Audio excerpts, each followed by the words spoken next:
Mon assurance vie, ton assurance vie. Élus de Dieu, bonjour. Nous voici dans un nouveau numéro de votre émission, Mon assurance vie. Aujourd'hui, le Seigneur a encore préparé un merveilleux verset pour nous. Il se trouve dans Ésaïe 54 au verset 10.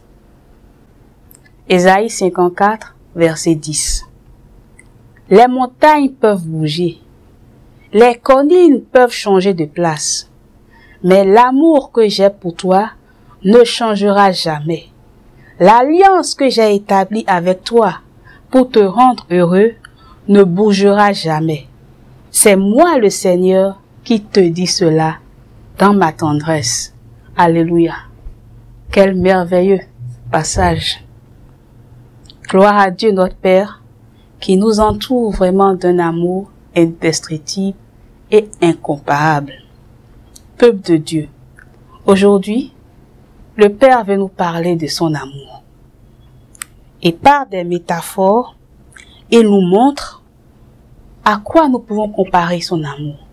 Il nous parle des caractéristiques de son amour et fait ressortir en même temps la qualité de l'alliance que nous avons contractée avec lui. En effet, tout enfant qui a pour Dieu le Père, l'alpha, l'oméga, celui qui a créé les cieux et la terre, a une alliance avec lui, et cette alliance a principalement pour but de nous rendre heureux. Dieu nous rassure ici que son amour originel demeure jusqu'à la fin. L'intensité de l'amour qu'il a pour toi, qu'il a pour moi, est stable et ne varie pas et ne diminue pas. Il est important de comprendre ou de saisir la révélation contenue derrière ce verset pour pouvoir être secouru dans les moments de tourment. Il est aussi important de nous rappeler de ce verset quand nous sommes dans des périodes de culpabilisation à la suite d'un péché. Il est très important en effet aussi d'avoir ce verset en tête quand nous jugeons notre prochain qui a chuté. Dieu nous aime d'un amour indéfectible. Ce verset ne doit pas ouvrir en nous cette envie de nous laisser dans le péché en prétextant que Dieu nous pardonne, pas du tout. Parce que la conséquence du péché, c'est toujours une punition. Mais sachons que même dans la réprimande, Dieu manifeste son amour. Dieu nous aime d'un amour puissant et éternel. C'est pour cela qu'il a donné son Fils unique pour sacrifice afin que nous soyons réconciliés avec lui pour toujours. L'apôtre Paul le dit si bien dans Romains 8, versets 38 à 39. Il nous dit, car j'ai l'assurance que ni la mort, ni la vie, ni les anges, ni les dominations, ni les choses présentes, ni les choses à venir, ni les puissances, ni les hauteurs, ni la profondeur, ni aucune autre créature ne pourra nous séparer de l'amour de Dieu manifesté en Jésus-Christ notre Seigneur. Alléluia. Il n'y a absolument rien qui puisse nous séparer de l'amour de Dieu. Rien qui puisse éteindre l'amour que Dieu a pour nous. Serait-il possible un jour que Dieu nous délaisse?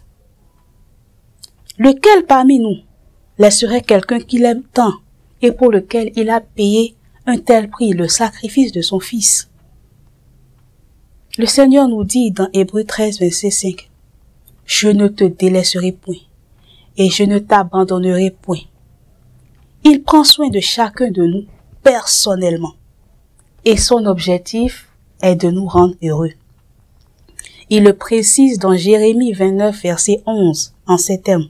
« Car je connais les projets que j'ai formés sur vous, projets de bonheur et non de malheur, afin de vous donner un avenir et de l'espérance. » Les pensées de Dieu envers nous sont faites de bonté et de paix. Mon frère, ma sœur, Faisons donc confiance à l'Éternel de tout notre cœur et laissons-nous diriger par lui. Nous allons finir notre exhortation de ce jour par une prière de supplication envers notre Seigneur pour qu'il puisse intervenir dans chacun de nos défis. Alors je t'invite à adopter une attitude de prière, à fermer les yeux et à me suivre.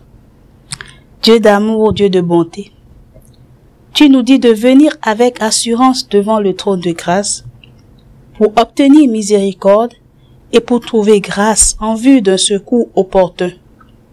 Alors nous y sommes pour te rappeler ce verset 10 contenu dans Ésaïe 54 qui nous parle de ton amour indéfectible. Nous sommes là et nous plaidons comme à ta demande. Par ton amour, assiste-nous dans tous nos défis. Nous qui t'adressons cette prière.